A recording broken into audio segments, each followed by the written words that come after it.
Welcome to Behind the Barcode, the podcast that goes beyond the label to uncover the stories of the faces behind your favorite products. We're your hosts, Anna and Sydney. In this podcast, we dive into the dynamic world of consumer packaged goods with a focus on better-for-you products. As entrepreneurs ourselves, we know firsthand the challenges and triumphs of bringing a product to market.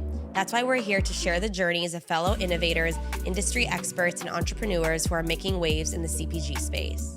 Join us as we sit down with inspiring guests to explore the stories behind the UPC codes, uncovering the passion, perseverance, and purpose driving their businesses forward. Whether you're a seasoned entrepreneur, a budding startup, or simply curious about the stories behind the products you love, this podcast is for you. So grab your favorite snack and get ready to go behind the barcode. Hi, Ardi. Welcome to Behind the Barcode podcast. We're so excited to have you and hear all about your story. Ardi is the founder of Ardi's Eats and Sweets. And Sydney and I are huge fans. Some of the best grass-fed burgers I've had in Los Angeles. Appreciate seriously. That. And we're just really excited to learn more about you and your story. Yes. Yeah. I'm excited to be here. Thank you. Thank you. Anna is the one who introduced me to Ardi's Eats and Sweets, and she picked up the burgers and brought them to my apartment one day when we did a whole work session. Like on Fridays, we do this thing called Fired Up Fridays. Okay, and it's all CPG founders working on their own businesses. And then that Friday was at our apartment, and she brought over your burgers, and they're delicious. But even more than that, it tastes real. Like I'm tasting the ketchup, it's real. Like everything tastes so fresh, homemade. Just how did you even get into that, and what made you want to start something like this? Because obviously it's not it doesn't seem like it's your first thing. No. I've been in food since I was 12.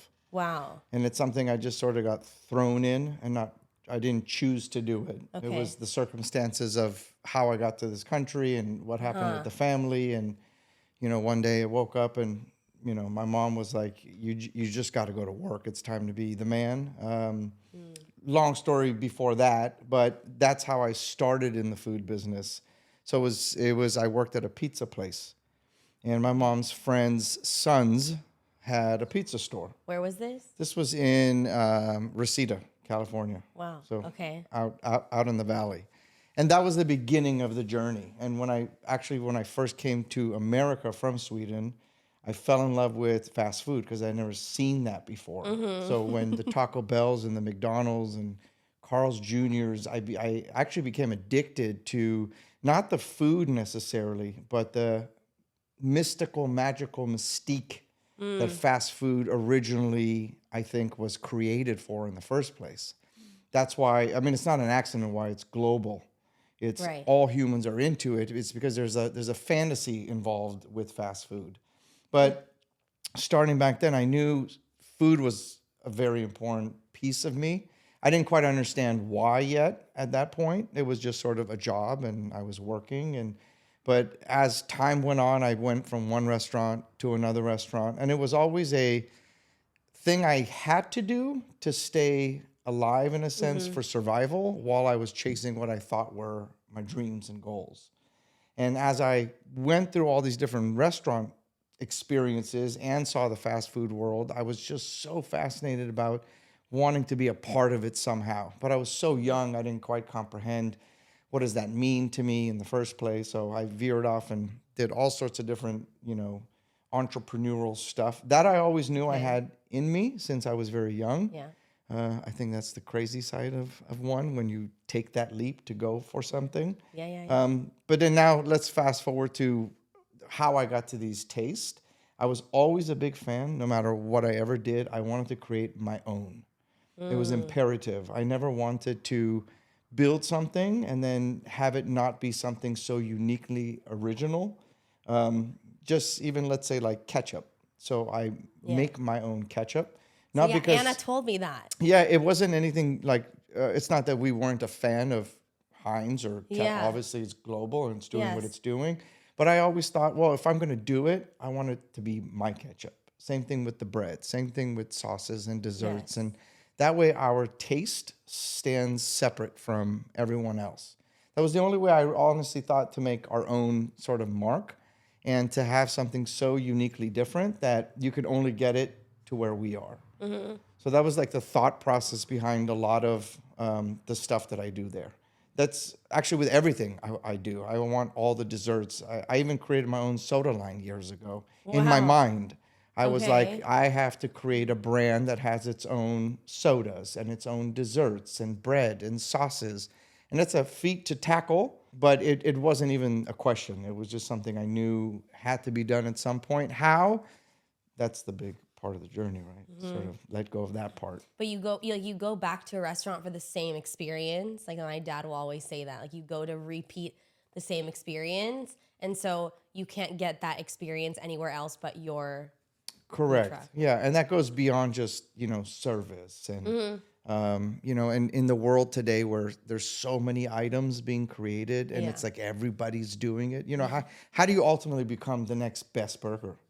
I mean, there's a million burger places today and everything is the best, which is incredible. Yeah, and God, it really is. It's like we've become fixated on the best. Mm-hmm. But I don't believe that there ultimately is. It's you got to create your own space of something so that whenever someone has that, enough people start to follow you, not because you're the best, but it's because you created something that's so uniquely different and taste amazing, and hopefully you like it so much that now you sort of have the craving of that food, right? Yes. So let's go back to fast food. It's not that it's the best. It's that taste is so unique. Think about McDonald's for a second, right? They've done something incredibly genius because each of their items you cannot get anywhere else.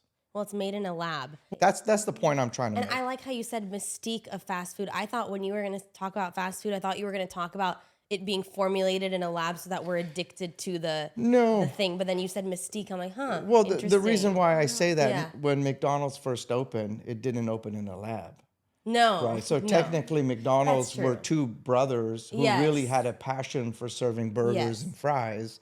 And that was their entire thought process behind it. Where we are today now, 70 years later, of course, it's morphed into something completely different. Right. I mean, who knew about seed oils necessarily way back then, right? I mean, no one thought about these things necessarily, right? I think, a progression of where life's gone. Right. And now we're realizing, wow, it was something, and now it's turned into something else, and the mystique is gone.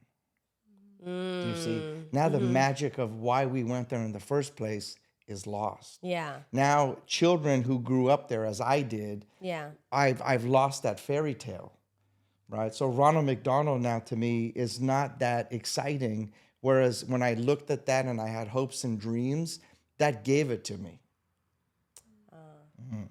It's a really nice perspective. It's the truth, and I think the responsibility that food companies, It's something you don't realize is connected to emotions because you were 12 years old, you said. Oh. As we do what we do, we don't realize. That's why I go back to your story and your journey and the responsibilities that we have. Because these things matter to people as they grow, right? So it's like when you create something and so many people have been touched by it, and then it becomes something else. Now, where do we go for magic? Right? The magic's lost. Now we've created false illusions of what magic is. And that's what we're all chasing, in a sense. How do you keep the magic? It's a hard question. Staying in truth, facing those hard fears and really staying on a path that has a greater purpose to it. I've learned in my time with what I've gone through in life, food was a way to always welcome and bring people together. And it was the one thing that I had because life was so difficult that in my years of working the restaurant business, it became my sort of sanctuary space because it was a place where there was human interaction. And I realized wow, this is how you can connect with people is by feeding them and by being courteous and welcoming them in and giving them an experience. So it's like it starts with stuff like that. And then you just realize, like, look at this little common denominator, eating. We all sort of have it. We all got to eat. 3+ times a day. We must, right? And it's something that doesn't have a barrier in a sense, right? It doesn't, there's no religion or race necessarily attached to it. We got to eat. Yeah. So if you bring food to the table, you're in essence able to bring people to the table. And it really starts there. That's how my mind sort of worked with it. Mm-hmm. And I just realized, and then as time went, because of my experiences, I realized that I had a greater purpose and responsibility with food. And then that's when the really hard tests began. When you realize, like, whoa, I'm not just in it to open up a restaurant. Mm-hmm. There's something more going from this vision or thought process. So what is your mission? Now I truly believe that it's to bring a new sense of fast food to the landscape and changing how we see fast food as a whole. And it's not about speaking about health and, because obviously it's burgers, fries, there's some desserts involved, and there's things like this. But it's about, in my opinion, my purpose, I feel at this point, is to somehow bring the magic to what we've lost in fast food back in a very clean way. And I really represent it more like fast food from scratch when I try to talk to people. Yeah. Because I don't want to say, oh, it's like healthy fast food. And we're like, well, what does that mean exactly? Yeah. But it's going back to where we all originated, was when we were so in love with this kind of food. But because it's become so toxic and it's so not good for you. And I thought, well, the only way that I could do it is I got to make my own bread. And people thought I was a little bit crazy because I was researching when I first started this. First, it really started, I wanted to do like an all natural, like upscale, fast casual place. Okay. Then I did a tasting one day to a bunch of mothers and children. And the mothers were just fixated with the food. And they're like, well, you have to turn this into a fast food. And I never wanted to be a part of fast food because I thought, oh, fast food, it's so not good quality. Like, why would you want me to do such a thing? But they were, it's like every time I had a tasting, that's all people desired. So my time kind of switched to it as well. And I thought, okay, well, how do I do that? And I started going to Erewhon, oddly enough, a lovely girl I was dating at the time. She was like, God, you're so into this, like, healthy food stuff. I got to take you somewhere. Yeah. And, it was about 6 years ago. I went to an Erewhon in Calabasas, and I was like, wow. I fell in love, obviously. And that's when my whole journey on organic and GMOs and just understanding what all these words even meant. And I was like, okay, I got to open up an organic fast food restaurant. Wow. So you wanted to open up an establishment. Correct. Yeah. The goal was always to open up stores. So I was always fixated that I'm going to start here. Yes. And I didn't realize that there's so many lessons to starting anything. All right. And the lesson ultimately has nothing to do with your brand. It has everything to do with yourself. This whole journey has been a self journey. Oh, I talk about this all the time. Anna and I talk about this. Like, our businesses are... like it's like a spiritual assignment. Absolutely. Like how you respond to different stressors. And it tests you, how you react to things. It depends how you look at it for yourself. Some people can become very successful right away. And you think, oh, wow, man, they must have just known everything and did everything right. Yeah. And you look at your road sometimes and you're like, well, why is it's so difficult? Why is so many obstacles? And how come so many times I've fallen and lost things? And what is going on? And you don't realize you're chasing the dream, which is to build the brand, build the product. At the same time, the universe is like, that's great and all. Yeah. But you must never forget your journey that's a part of that dream. So everything goes back to yourself as well. So, everything I've gone through personally has been an incredible challenge, to where sometimes my own mind plays tricks on me and I start to doubt what I'm even doing, because I can't comprehend the enormous amount of obstacles and difficulties that have gone down. But each time I realize, oh, something else you wanted me to face, something else I needed to walk through. Yeah. I need to become someone.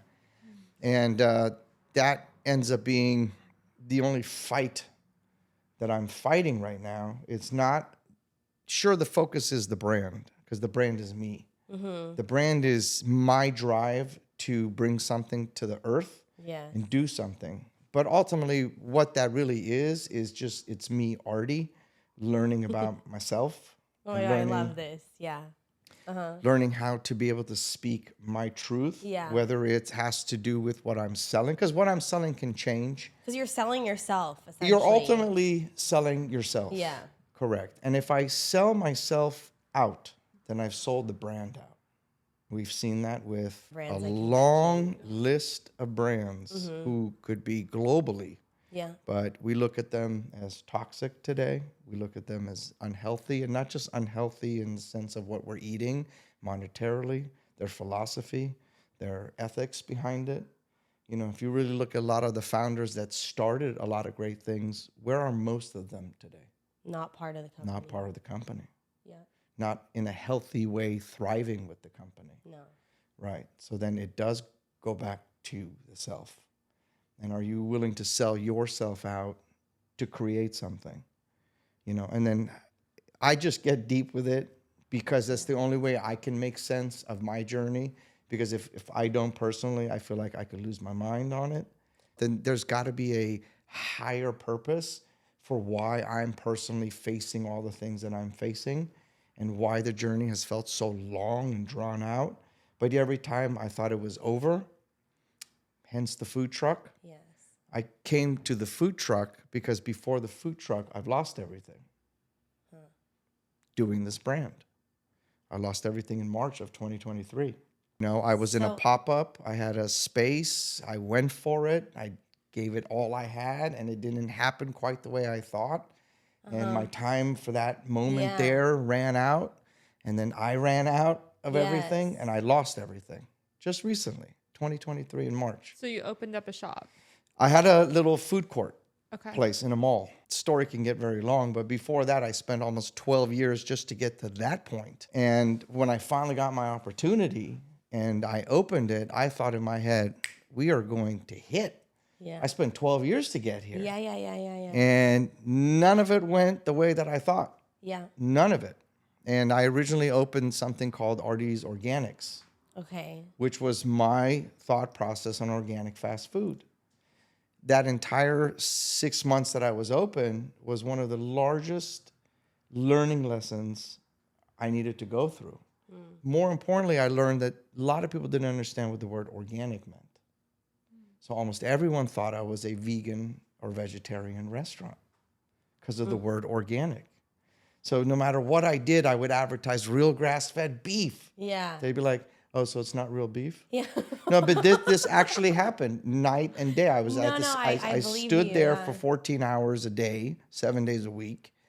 And I was like, what is happening? Why are we not, I don't get it.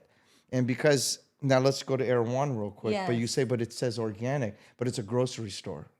Yeah. So people have learned that the grocery store has everything.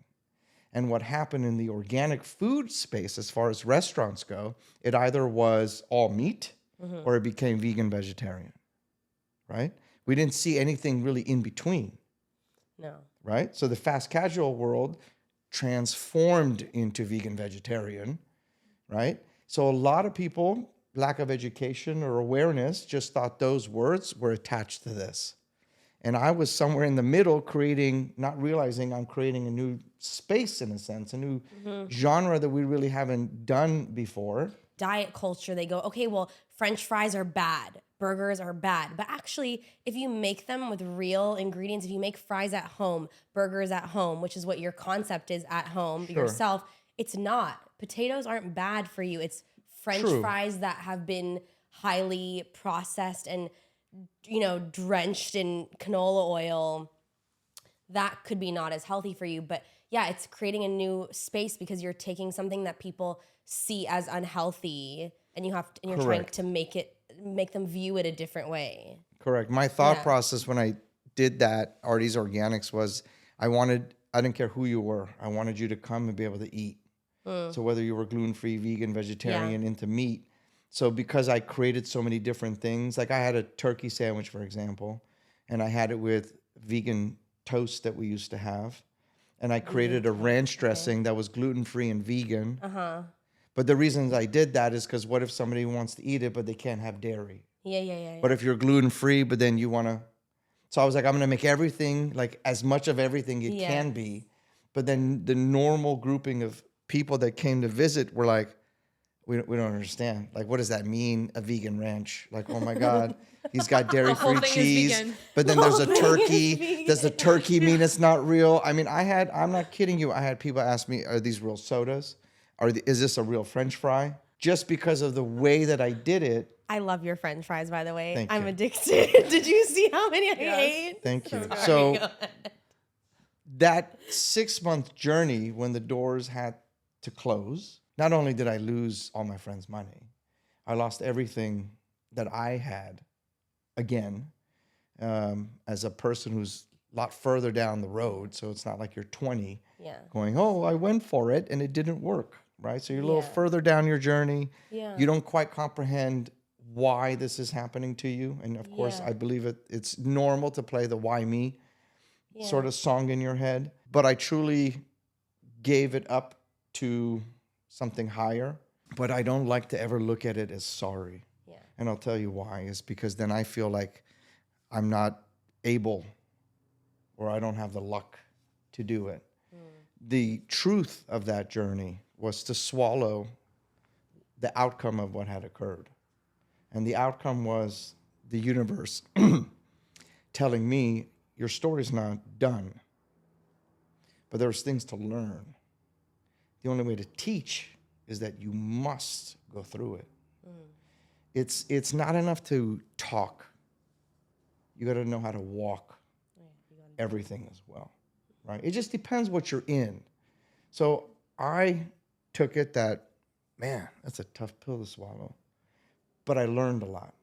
I learned what people didn't understand. So it was almost the universe telling me, well, you want to take something this and put it into fast food, which is a big market, but you don't know how to speak the common man's language, right? So we go to places like Erewhon and we think everybody knows. It is a minute amount of humanity that gets to experience that. So I was in a food court in a very expensive mall. So the exterior of the mall, meaning outside the food court, everybody understood this language. But the common man that went into the food court to eat, who barely had enough money because they were on their lunch break, they didn't understand that. They understood Chick-fil-A, Panda Express. They understood $12, a big plate of food, and I'm hungry. And now here you come in and you're speaking all these fancy schmancy words, which really means I'm here to take care of you. I want to give you good. But now I'm speaking something that you don't understand. So it was my lesson to say, your words are too fancy. Let's back up a little bit. Learn how to speak to the common person so they don't get intimidated by what you're trying to serve. Because ultimately, it's just a burger.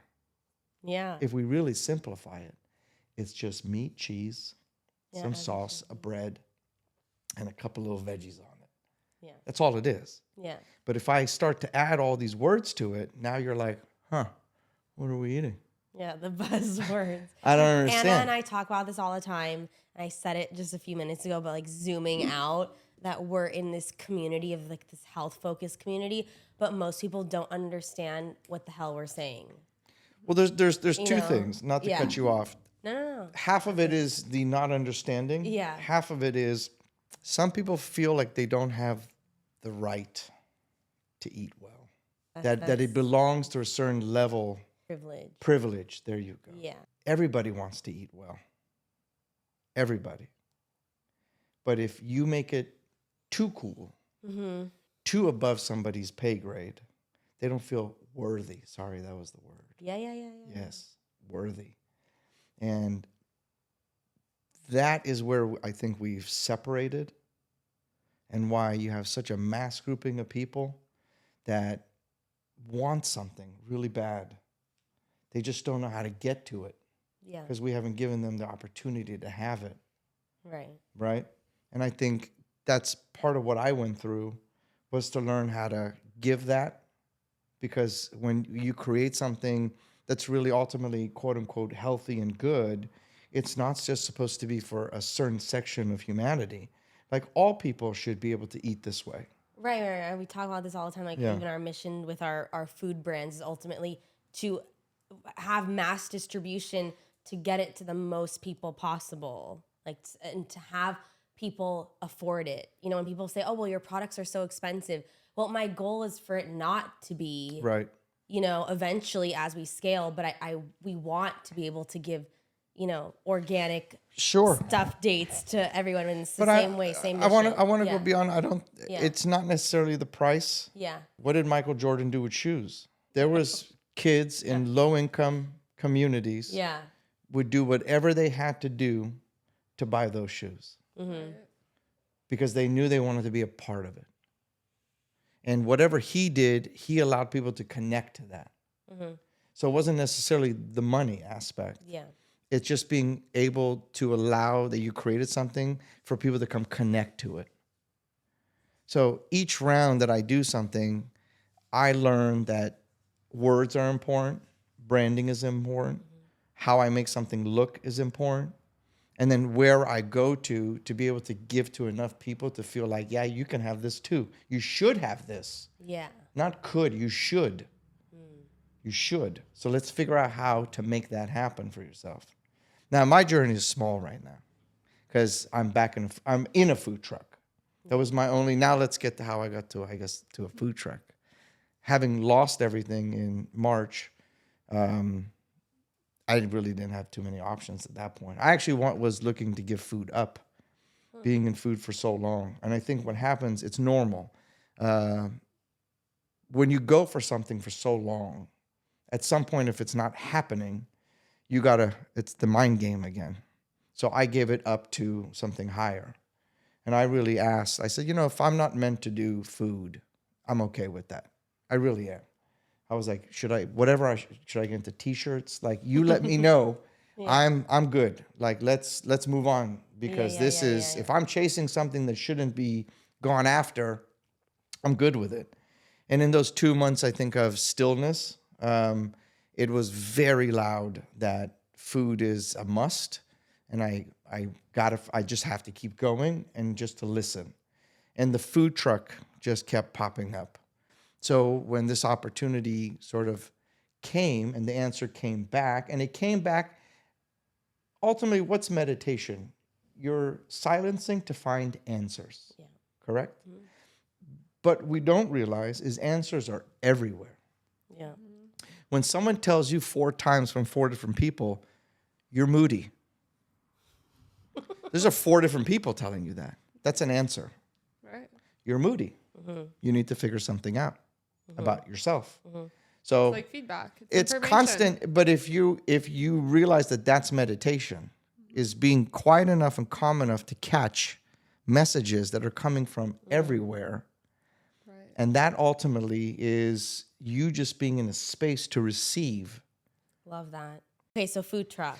And I never wanted to do a food truck because in my mind, the food that I wanted to do, I wanted stores and I wanted drive-thrus and I wanted all these things because I'm already starting at the top. Yeah. See, in my brain, I've already seen this thing across the U.S. But my reality is you're not across the U.S. yet. Yeah. You just lost everything in a mall. So you're over here and you're like, I don't understand that. And the universe is like, well, that's what we're trying to show you. You're too far ahead. And you're trying to skip all the steps to get to where you want to be. And so we need to kind of like re-humble you back down to step 1. So eventually I realized, man, food truck. What am I going to do in a food truck? I've never been in a food truck before. Mm-hmm. It's still food. Yeah. But now I'm like, but the truck? What do I do with the truck? Like, where do I go with the truck? How do I even get the truck? Yeah. Is the first thing I thought. I'm like, how is that even a reality when I've lost everything? Yeah. So a friend shows up, gives me a little, and then I max out every credit card I had. And that's that little trailer that you see there. And I'm like, are we doing this again? literally from nothing in a sense. Yeah. Right. And I built it and I got it and I financed it and I maxed it out and I put some wrapping on it and I changed some language on it. Same mission. Yeah. But my language changed on the truck. What does it say now? Well, now it's like grass-fed and GMO and seed oils, which I almost feel needs to be changed one more time. Okay. Because the language once again, is a little too much. Because those things are so prominent that it does veer some people away because they don't comprehend. It's like too clean, too much like healthy language once again, you know. But I've been able to do a lot more with the branding to bring people back in because I changed the branding because I knew that was extremely important. Yeah. Changed some of the food items, changed some of the packaging, but made the food even better because I fine-tuned the bread and the meat quality and everything else that I'm doing in it. And here I am at another stage in this truck. And it has to evolve with you, which Constantly. is why constantly, and the brand has to always evolve. Constantly. Yeah. Right? I'm still at the initial stages of it. So I'm not talking from having 500 stores and telling you that, hey, listen, guys, work hard. You're going to make it. I'm literally at, I don't want to call the bottom because I'm not, but I'm at a beginning of a new phase, telling myself, more importantly, that the mission is so important that no matter what I've gone through, I must keep moving forward, right? And it does come into a place of blind faith, right? So everything I'm doing comes out of purely is having blind faith. I have no idea where I'm going. I really don't even know how it's going to get to where it's supposed to get to. But then when moments like this arise and people come and they eat and they're like, wow, like, that's really good. We love what you're doing. Again, to me, that's a message. That's the universe speaking to me. We know it's hard. We know you barely think you're going to make it. But keep listening, keep moving. That's great. Right? And it's imperative that we just do that for each other too. Because as people cross paths, sometimes we don't stop to go, you got it. You got it. That's really nice. Right? And it's important sometimes to have peers while we're in the trenches walking together, letting one another know, I got you and you got it, and just keep moving. Sometimes it's like people don't even know how to receive that message.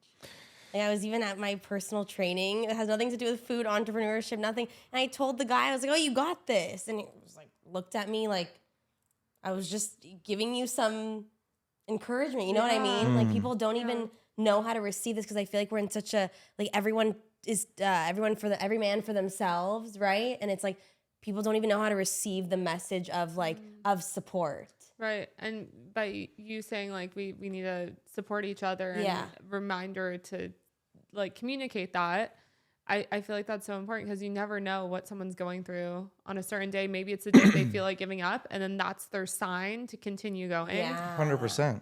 But it's a vulnerable space to be in to receive something like that. You telling me you got it and me acknowledging that, I have to acknowledge I'm vulnerable. Which is and probably why that guy felt... of course, right. But the true power of that, right, of being so vulnerably open is to being able to bring something like that in to realize like, wow, I do need help too, because we all do. No one can get anywhere by themselves. That's just an illusion. So to hear that, we all need to hear that. We all need to hear that probably more than ever. Same thing I think with all of us with our businesses is that we just keep going. We don't know how we're going to get there, but we're going to get there. You just keep putting one foot in front of the other, and eventually you'll get there, wherever that means. Someone asked me this: if I had known how tough the food industry would be, would I have started French Twirl? And the answer is I'm not sure. Maybe if someone scared me, I think my passion would have pushed me forward still to still do it anyway. But the whole amazing thing about blind faith, or like going in naively in a way and not knowing is sometimes powerful because you just don't know and you figure it out. Well, it's designed like that, I believe. Because the businesses and everything we do and the things we work, Yeah. it's just something I think ultimately keep us busy, and it's something to bring to the planet. But at the end of all that, or really at the beginning of all that, it's your life journey. And if you really could see 10, 20, 40, 30, 50 years down the line, most people would either give up or not take it too seriously because they're like, oh, I'm going to have those things. So I believe it's designed specifically for us not to see at all what the future is and to just keep going forward and having every experience that we possibly can to just live this ride, because one day it is over. Yeah. No doubt about it. Right. When that moment happens, it's never going to happen the way you think about it either, or when you think. Yeah. But what's imperative is when it happens, in that split second, can you really tell yourself, it's good. I did everything I could. I'm good. Yeah. Take it. Yeah. Very few people can. That's because it is real. Yeah. But how real can you be with yourself every day about that? And I think that's the whole purpose, is how real can you be in a connection or interaction with somebody, with everything that you're doing in your journey? Because in that moment when it's done, you got to be able to have peace with yourself. Whether you got it or didn't get it. Right. It's all good. But you know that you gave it everything you had. I really, truly experienced, like, when Sydney and I went and got burgers last week, and I actually had a flashback to when I was younger. I used to go to McDonald's every day. When I was in kindergarten, first grade, second grade. My dad took me pretty much every single day to McDonald's, and it was just the most fun experience. Like, after school, I would just beg, like, let's go to McDonald's. Let's go to McDonald's. I feel like I had that same, like, when I'm eating a burger and like something that feels kind of like fast food, it gives me that same feeling again. I love that. And it's like so playful. And so I just want to let you know and acknowledge that you really like brought that playful feeling. I mean, it's that alone why I keep doing what I'm doing, is because the food should be fun, right? And should be magical. And that experience should take you back to childhood. And that's ultimately my whole desire for this brand, you know, as well as, of course, quality and making sure when you eat, your stomach doesn't hurt. I can't even wrap my head around the fact that you bake your own bread. I mean, that's amazing. Going back to when I was talking about Ardi's Organics, I could not find any bread makers that made organic buns because I was like fixated. Everything has to be organic. And as I was searching, I was realizing, oh no, where do I get a distributor who has like organic bread? So I would call bakers everywhere. And some people were like, what? Organic bun? No, we don't do that, you know? And then eventually when I found one, then I was like, they were so expensive as well. And I had it and I thought, you know, that was okay. And I was like, I got to make my own bread. So then it was just going back, confirming to me, this brand is a one-stop shop that makes almost its own everything. The bread and the ketchup were the first two things that I was hardcore and they're on. Your formulation. Correct. Wow. Correct. That I was like, we got to figure that out, you know. So I eventually found a bread maker, somebody who was very talented in making bread, and we built a relationship together, and he's a co-partner with me on this as well. He was with me at the mall, never gave up when I went through that, and then he's like, this is just the beginning. So we also make gluten-free bread. Oh, really? We do, which is hard to do because I'm such a small, it's really me. It's a one-man show, so I can't do that as well. So I've kind of like held off on it. I have a small batch that I made for the next, let's say 2-3 weeks. And then, but right now we're not like making that on a steady. But yes, we do make our own burger bun. How do you decide where to park the food truck? That was another interesting learning. Question. You just got to go, and you got to like pull up on a street, and then you got to see if you could park there, and then you got to like find a parking lot, and then see if a gas station will let you sit somewhere. And I'm like, huh? I went to every neighborhood, and I was like, could I sit here? Sometimes you find a parking spot, and you realize you come back the next day, and there's no way you can get that spot because there's cars parked. So now you're sitting there for like 3 hours, and you're like, well, this is not going to work. Yeah. So the rhythm of that is eventually finding a spot that you're going to be able to come repeatedly. Right. Because customers need to know, can I go there tomorrow? You're going to be there. Yeah. Right there. Because you can't be 2 blocks down. Like And they're like, we didn't find you. Yeah. So the spot that I have right now that you came to initially, that was by accident. So I always had my eye on this location because I was like in Brentwood, on San Vicente in front of Alfred and Joe and the Juice, which are phenomenal people, I have to tell you. They've been very kind to have me there as well. So that came out of frustration because I was driving to different neighborhoods and I couldn't find parking. And one day we drove by here. That little spot was available. And I was like, do you think I can just pop in there? Yeah. And I did. And I popped in there and I detached my truck to the trailer and we sat and I asked permission from both those places, Alfred and Joe. And they were like, yeah, because they never had that before. Yeah. And I befriended them. Then I said, I'll cook you guys food. That's so nice. If you let me, you don't want to just jump in the front of somebody's store and say, here I am, now you're going to deal with it. Yeah. That doesn't build a camaraderie. No. So I wanted to make sure that I was received by them first. That's really nice. So I made a connection with their managers and higher ups. And I was like, let me feed the staff, when I'm here. Not every single staff member, but, I'll make a couple of boxes. Yeah. And now here you are 4 months later. They love having me there. And then we joined farmers markets. Because with these, you sign up to either Food Truck Friday events. You try to go to festivals. You try to park some street corner somewhere. You go to farmers markets. You really have to find your own rhythm. Yeah. Some trucks will never be welcomed into a farmer's market, let's say. It just doesn't make sense. Right. And vice versa. Some can do great on a street corner and so we're just trying to find our flow. So I was on a food blogger's post the other day because I'm a huge foodie, if you couldn't tell already. And I watch people's restaurant reviews and everything and going about how you market your brand and your food truck. I was just on some random food blogger's video of a random restaurant review on a burger. And you're the first comment with all these likes. Okay. And I look at the comment and I haven't seen anyone do this, but do you realize that you're in like the thick of what it is to do now, what to do as a food brand right now? I didn't realize that. Yes. You commented everything about, you didn't say anything about the other burger. You were just commenting about your burger. Please come visit our food truck, seed oil free, grass-fed, non-GMO, all the things. And I read the whole comment. I was like, this is amazing marketing. You're just commenting and saying, hey, we exist. And Anna and I were just talking about this, is that companies now, like I'm just going to give a random example. Glossier, the makeup brand, beauty brand, is commenting on creators' posts as if they're a person now.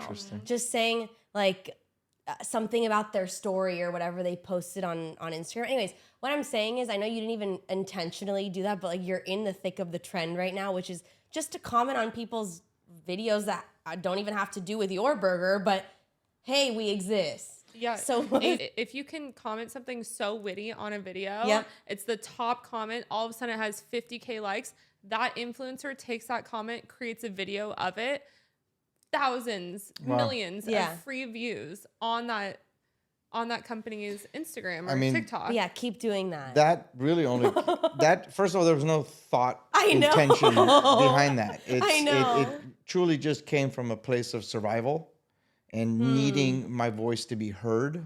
Yeah. And there's a certain amount of food bloggers and TikTokers and influencers that are out there, and you're trying to get to them because that's what we're all supposed to do. Yeah. Right. And if I can get one of them to get behind me, then it validates me.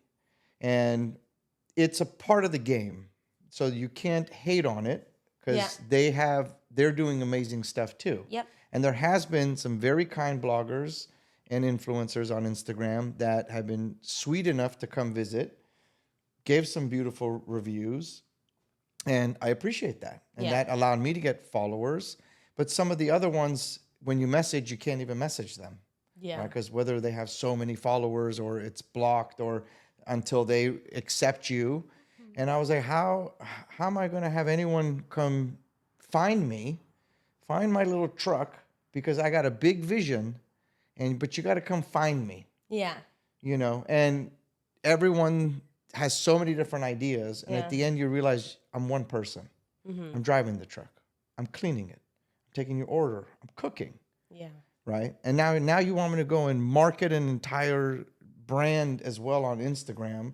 Thank God there's a couple of amazing people that are helping me.